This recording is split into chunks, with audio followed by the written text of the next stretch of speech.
ধন্যবাদ মাননীয় স্পিকার। মাননীয় স্পিকার, আমার বক্তব্যের শুরুতেই পুরাতন একটি গানের কলি আমার মনে পড়ল। স্বাদ না মিঠিল, আশা না পুরিল, সকলেই ফুরিয়ে যায় মা।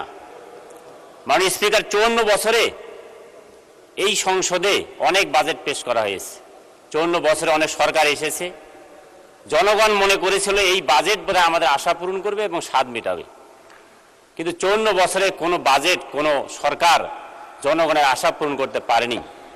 তাই আমি বলতে চাই, এবারের 9,38,000 কোটি টাকার যে বাজেট, এই বাজেট দ্বারা আগামীর 5 বছরে জনগণের আশা পূরণ হবে এবং স্বাদ মিটবে, এটা আমরা আশা করি। মাননীয় স্পিকার, আমাদের মাননীয় অর্থমন্ত্রী বাজেট বক্তৃতায় বলেছেন সবার জন্য উন্নয়ন।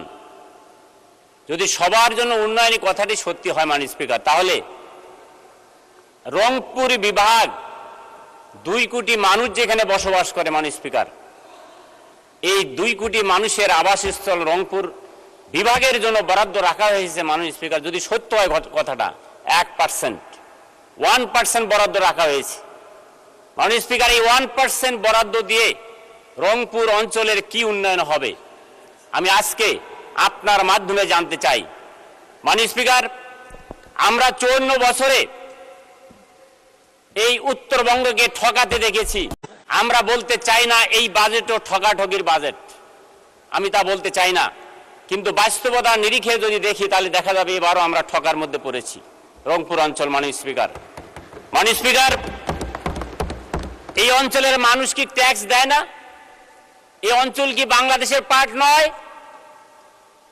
যদি তাই না হবে, গোটা বাংলাদেশে যদি গ্যাস থাকে তাহলে রংপুর অঞ্চলে কেন এখন আমরা গ্যাস পেলাম না? গ্যাসের লাইন পাইপ বসানো হয়েছে 10 বছর হলো, 15 বছর হলো, কিন্তু গ্যাস এখনো পৌঁছে নেই রংপুর অঞ্চলে।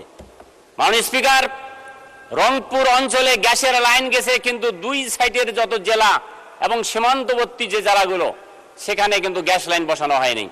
আমার গাইবান্ধা জেলার উপর দিয়ে, পলাশবাড়ির উপর দিয়ে গ্যাস লাইন গেছে মাননীয় স্পিকার, কিন্তু গাইবান্ধা জেলা শহরে গ্যাস লাইন বসানো হয়নি মাননীয় স্পিকার। তাই আমি আজকের এই বাজেট বক্তৃতায় জোর দাবি জানাতে চাই, উত্তরাঞ্চলে ন্যায্য হিস্সা দিতে হবে। উত্তরাঞ্চলে উন্নয়নের জন্য যে বাজেট বরাদ্দ যদি কম হয়ে থাকে, সে বাজেট বরাদ্দ বাড়াতে হবে মাননীয় স্পিকার।